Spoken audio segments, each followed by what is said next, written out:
Quem ainda não chegou nos 30 anos ou passou por eles há pouco tempo, não faz ideia de como foram difíceis os anos 80 e início dos anos 90 em termos de economia e hiperinflação. Às vezes eu tento explicar aos meus alunos como era ir ao armazém pela manhã, comprar um litro de leite e ao voltar à tarde encontrar o mesmo litro de leite com o preço reajustado para cima. Ou a correria que acontecia nas redes de supermercados sempre que os pais recebiam o salário para fazermos o rancho do mês, pois se fôssemos no dia seguinte, os preços já estariam mais altos e muito do que gostaríamos de comprar teria que ser deixado para trás. Tudo graças à constante desvalorização pela qual passava a nossa moeda naquela época. No início dos anos 90, na primeira eleição, após o fim do regime militar, um jovem presidente foi eleito e desbancou um ex-sindicalista que tinha uma imagem de radical, bronco, grosseiro, sem perfil para ser presidente da República. Porém, esse jovem, que em uma de suas primeiras decisões confiscou o dinheiro da população e aparentemente não sabia nessa época como sobreviver ao sistema político nacional, apesar de hoje transitar com desenvoltura em negociatas com diferentes partidos, foi impedido de continuar seu governo, sendo substituído pelo seu vice. Esse vice colocou um social-democrata na pasta da Fazenda, e este social-democrata propôs um plano econômico ousado, que felizmente permitiu que tivéssemos um cenário de estabilidade financeira nunca visto nesse país. Nosso dinheiro parou de se tornar pó, o crédito passou a ser farto na praça e as pessoas começaram a ter condições de traçar planos para o futuro. Lembro até que foi nessa época que meu pai pôde finalmente trocar a sua Brasília, que tantos problemas dava depois de quase 15 anos de uso e que já tinha sido adquirida usada.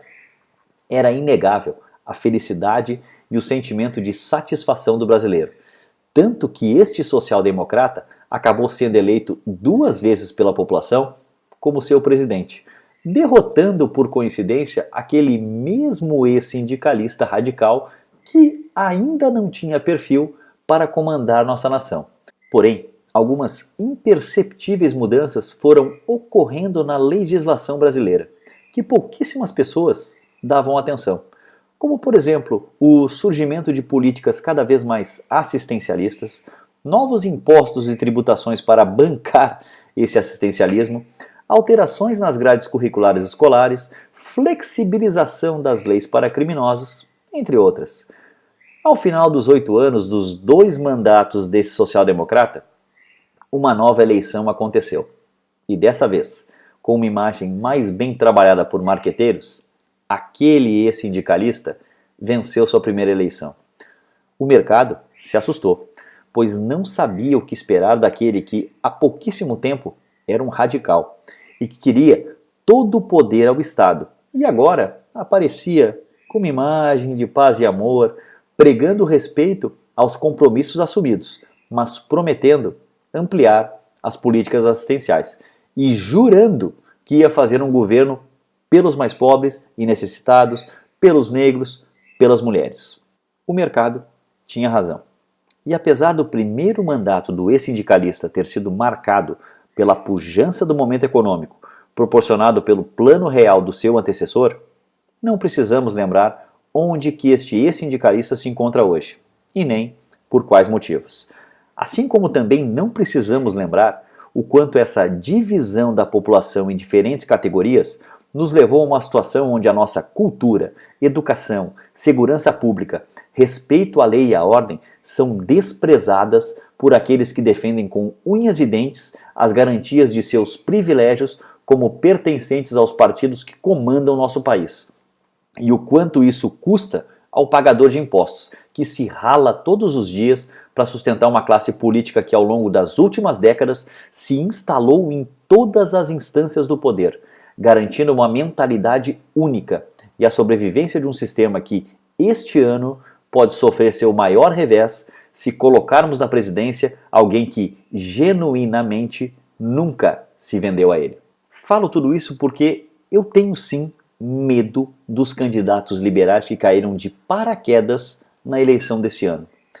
Eu tenho comigo claramente que, se eleitos, serão exatamente como foi o social-democrata nos anos 90. Alguém que até vai conseguir fazer alguma coisa pela economia e colocar o país nos trilhos apenas para acalmar a população por algum tempo, enquanto um novo radical é moldado e trabalhado para dar continuidade ao projeto de poder que a esquerda, ainda dominante nesse país, especialmente em âmbito cultural, quer implantar eternamente. E se você duvida, dá só uma olhadinha na postagem que há poucos dias atrás o pseudo-filósofo guru dos isentões fez, quase que declarando voto em um terrorista urbano cujo principal passatempo é encabeçar queima de pneus nas ruas e gerenciar milícias que cobram aluguel de pessoas miseráveis para que elas vivam em condições subhumanas em prédios invadidos que muitas vezes acabam desabando. Livre mercado é muito importante, sim, e eu não questiono que precisamos modificar a legislação e a tributação brasileiras para diminuir a intervenção estatal e a burocracia que trava a prosperidade que só o verdadeiro capitalismo é capaz de proporcionar. Mas se o preço para isso for a manutenção da doutrinação cultural presente nas escolas e universidades e a constante idolatria aos bandidos e criminosos que transformaram as ruas das cidades em cenários de medo e guerra, eu não estou disposto a pagá-lo. E estarei firme do lado de quem já compreendeu que economia é consequência direta da cultura e a formação intelectual de um país.